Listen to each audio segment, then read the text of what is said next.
Pas SMP aku ranking 3 terbawah di kelas dan dibilang guruku kalau aku nggak akan pernah punya masa depan. Tapi pas SMA aku jadi juara kelas, mewakili Semanda Solo dan juara 1 Olimpiade Fisika, Surakarta dan juga 6 nasional. Lulus SMA aku jadi satu-satunya siswa yang berhasil lolos beasiswa, tidak hanya di satu negara tapi di 3 negara. Enggak, aku bukan anak kupu-kupu ataupun anak papa mama.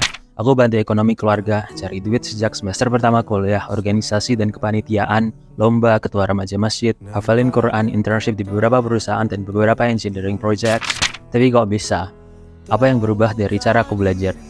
Hi, I'm Aaron Pram, I'm a 23 years old engineer and hari ini aku mau share kepada kamu 2 sistemku belajar. Disclaimer, tiap orang punya sistem dan cara belajarnya masing-masing dan ini adalah 2 sistem yang sejak dulu aku lakukan. Pertama, regardless what your religion is, Quran Surat Al-Mujadalah ayat 11, Allah sudah berfirman bahwa Allah akan meninggikan derajat manusia yang punya keahlian dan ilmu di masing-masing bidangnya. Implikasinya bagiku, selain belajar ilmu agama, aku juga punya kewajiban untuk menguasai ilmu yang lain, which for me aku memilih Mechanical and Industrial Engineering. Aku berusaha semaksimal mungkin untuk menyeimbangkan keduanya. Kedua, karena aku sadar IQ ku nggak setinggi teman-teman pas SMA, IQ ku berada di bawah rata-rata teman sekelas. Aku biasanya belajar 4 kali, sebelum kelas, saat kelas, dan setelah paham. Contohnya pada fisika, mekanika fluida. Sebelum kelas aku biasa ke bandara, mengamati mekanisme, kenapa pesawat bisa terbang, bikin formula sendiri, dan baca banyak referensi. Saat kelas aku banyak bertanya ke guruku tentang penerapan suatu rumus dan juga konsep implikasi real life-nya seperti apa.